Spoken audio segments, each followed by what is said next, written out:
आज अधिवेशनात आपण पाहिलं असेल की साधारणपणे जी चर्चा सुरू होती, बिलांवर चर्चा सुरू होती, त्याचं निमित्त पकडून आम्ही मागणी अशी केली होती सन्माननीय मुख्यमंत्री महोदयांना की मुंबईत असेल, महाराष्ट्रात असेल, गृहनिर्माण संस्था ज्या आहेत त्यांना collector land to freehold करत असताना जो काही एक प्रीमियम लावला जातो तो ॲम्नेस्टी म्हणून 1 वर्षासाठी कमीत कमी 1% वर आणावा। मुख्यमंत्री महोदयांनी आमची सर्वांचीच जी काही मागणी होती त्याला मान देऊन मान्य केलेलं आहे की याच्यावर ते चर्चा लवकरच बोलवणार आहेत आणि कदाचित लवकरात लवकर त्याच्यावर निर्णय घेणार। मी मनापासून आभार मानतो, कारण हे जर झालं तर लाखो लोकांना त्याच्यातून फायदा होऊ शकतो आणि खरोखर त्यांच्या हक्काची जी जमीन आहे ती त्यांना मिळू शकते।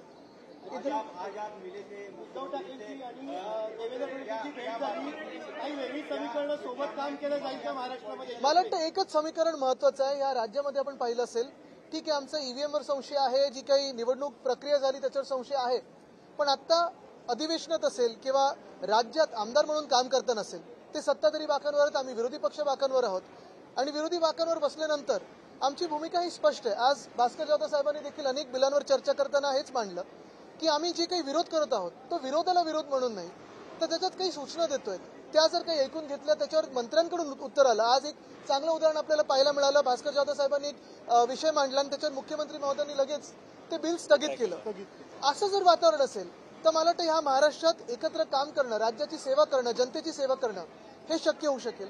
कुठेही कटुता न मनात आणता, कुठेही शत्रुता न मनात आणता मला वाटतं महाराष्ट्राची आपण सेवा करतोय। आम्ही देखील जनतेतून निवडून आलेलो आहे आणि हा विचार करत असताना आम्हाला सगळ्यांनाच महाराष्ट्राची सेवा एकत्र करण्याची संधी मिळेल।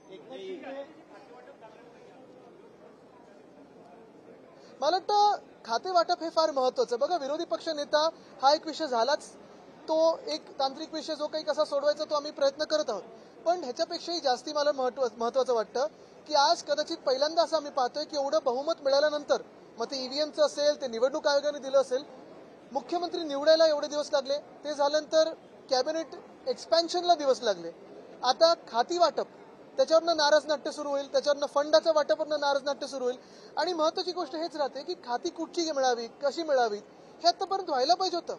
कॅबिनेट एक्सपॅन्शन होऊन देखील, विस्तार होऊन देखील 48 तास होऊन गेलेले आहेत, अजूनही खात्यांचा अता पत्ता नाहीये। काही काही लोक तर गायबच झालेत, म्हणजे जे मंत्री झालेत ते पण गायब झालेत, जे मंत्री न झालेत ते पण गायब झालेत।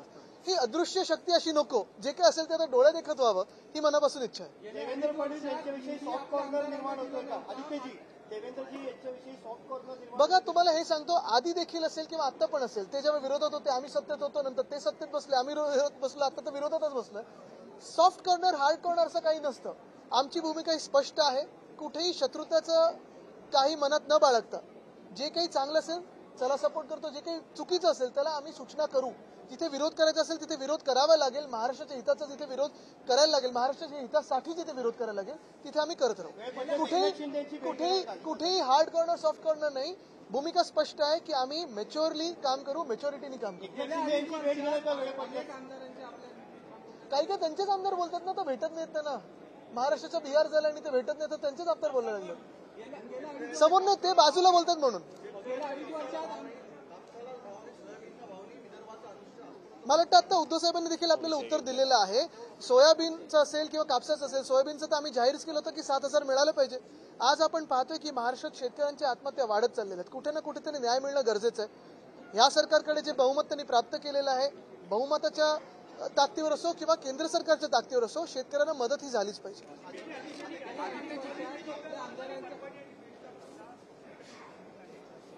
आज सकाळी आम्ही त्याच्यावर वॉकआउट केलं आणि उद्या देखील हा विषय चर्चेत येईल ही आमची अपेक्षा आहे। पण हा विषय, आमची अपेक्षा ही आहे की उद्या हाऊसमध्ये हा विषय चर्चेत यावं, कारण जे काही मी बोलत आहोत ते मंत्री महोदयांनी, मंत्रिमंडळाने ऐकून घ्यावं आणि त्याच्यावर उत्तर द्यावं।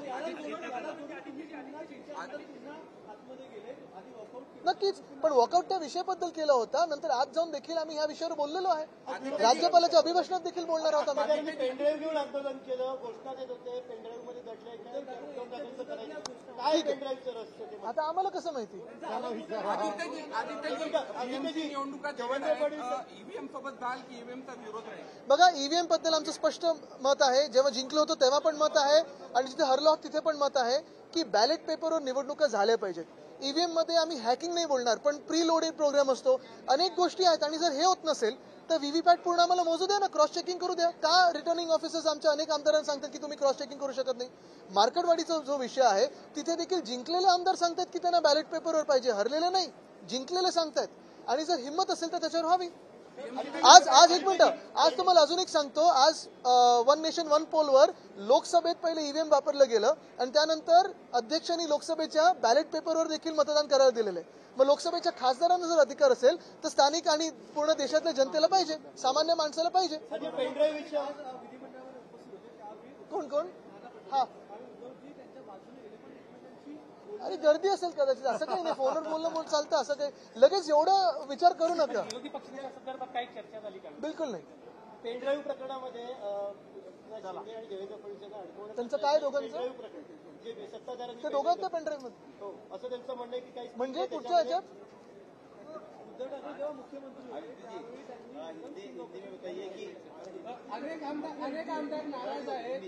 आपल्या शिवसेनेतून त्या शिवसेनेत गेलेले आमदार आहेत ते. एकच शिवसेना आहे, ती म्हणजे शिवसेना उद्धव बाळासाहेब ठाकरे. मात्र दुसरं ती एशी पक्ष, एशी गट. हे नाराज आमदार आपल्या संपर्कात आहेत का किंवा पुन्हा एकदा हे बघा, उद्धव साहेबांनी सकाळी देखील सांगितलेलं आहे की अनुभवाचे धडे घेतल्यानंतर पुढे आम्ही विचार करू. म्हणजे त्यांनी घेतल्यानंतर परिषदेमध्ये अजित आम्ही इथे उद्या आम्ही हाऊसमध्ये विषय मांडणार आहोत. महत्वाची गोष्ट हीच आहे की आमच्या स्थानिक आमदारांनी तो विषय घेतलेला आहे, स्थानिक आमदारांना आज बोलायचं देखील आहे. आणि आता अधिवेशन सुरू असताना आम्हाला विषय on the floor of the house मांडायला मिळाला पाहिजे, ही आमची मागणी आहे. मग बीडचा विषय असेल किंवा परभणीचा विषय असेल. कौन से? हमें तो एक तो रोज मिलते रहते हैं. मिलिंद नार्वेकर जी की राहुल नार्वेकर जी? दोनों नार्वेकर ही है. उधर बहुत सारे लोग थे. मुख्यमंत्री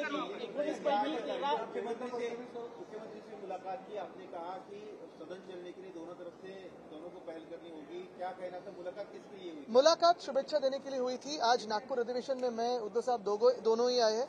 एक ही बात है इसमें कि आज जब अधिवेशन शुरू हुआ है, कल से शुरू हुआ है, तो महाराष्ट्र की सेवा करते वक्त दोनों तरफ से पॉलिटिकल मैच्योरिटी दिखाई जाए और जो भी विषय हो, जो भी समस्या हो, उसका हल निकालने के लिए, उस विषय का एक कोई हल निकालने के लिए हमें साथ में काम करना पड़ेगा. भले ही हम विरोधी बेंचेस पे हो, वो सत्ताधारी पक्ष में हो, लेकिन हम विधायक जो है वो चुन के आए और जनता की आवाज यहाँ जब सुनाई देती है, जब मंत्रिमंडल हमारी बात सुनेगा, कुछ अलग सजेशंस होगी वो सुनेगा, तो अच्छा ही होगा. आपने कहा कि आज पार्लियामेंट में आज ईवीएम के साथ बैलेट पेपर का भी इस्तेमाल किया गया जी. इसको लेकर जो बिल रखा गया उसको लेकर क्या कहेंगे उसको लेकर? आज तो बिल फेल हुआ है और आज बेसिक मेजोरिटी भी नहीं मिली केंद्र सरकार को, तो ये सोचने की बात है. आज मुझे लगता है 263 वोट्स मिले, यानी 272 नहीं मिले. तो ये सरकार के बहुमत में है या नहीं है, इस पे भी सोचने की आज समय आ गया. आम्ही पहिलं म्हणजे अधिवेशन सुरू आहे. अधिवेशन सुरू असताना आमचे परभणीचे स्थानिक आमदार असतील किंवा बीडचे देखील असतील, ह्यांनी हाऊसमध्ये विषय हा घेणं गरजेचं आहे आणि मंत्रिमंडळाने हा विषय ऐकणं गरजेचं आहे. आमची पहिल्यापासून ही पण मागणी राहिलेली आहे की भले बाकीचं खातेवाटप झालं नसेल, पण गृह खातं कोणाकडे आहे हे आम्हाला कळणं गरजेचं आहे. कारण गृह खातं हे म्हणजे कायदा सुव्यवस्था, गृह खातं म्हणजे राज्यात सगळं काही नीट चालतंय ना हे बघण्याचं एक माध्यम असतं. 19 मंत्री जो बीजेपी ने शपथ ली है, इसमें से 11 मंत्री जो है वो बाहर की पार्टी से आए हुए हैं और बीजेपी में इसको लेकर कई बड़ी नाराजगी सामने आ रही है. 19 में से 13 दोनों पे जवाब देता हूं. पहले 19 में से 13 मंत्री बाहर के हैं, कई कांग्रेस से है, कई सेना से है. यही मैंने पहले भी पूछा था. पिछले 2.5 साल में बीजेपी का जो मूल कार्यकर्ता है, संघ का जो कार्यकर्ता है, उनको क्या न्याय मिला? पहली बात यह है. मैंने देखे बहुत सारे सीनियर लोगों को मिला नहीं है.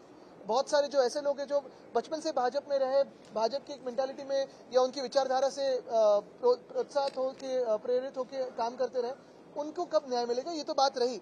लेकिन दूसरी बात यह है कि जो आपने पूछा, जो काफी सारे नाराज लोग हैं, मुझे लगता है कि पोर्टफोलियो अभी देना जरूरी है. और जैसे मैंने कहा कि अन्य पोर्टफोलियो तो चलते रहेंगे, लेकिन होम डिपार्टमेंट किसके पास है ये हमें सबको जानकारी होना जरूरी है. क्योंकि महाराष्ट्र में या किसी भी अन्य राज्य में क्राइम, लॉ एंड ऑर्डर, ये सबसे बड़ी जो व्यवस्था होती है वो सबसे अहम होती है. I looked at it in only one way कि आज जो टेबल हुआ था वो बिल फेल हुआ और 263 वोट्स मिले, यानी सिंपल मेजोरिटी भी ये केंद्र सरकार क्रॉस नहीं कर पाई है. तो केंद्र सरकार क्या बहुमत में है या नहीं, इसका जवाब मिलना जरूरी है. धन्यवाद.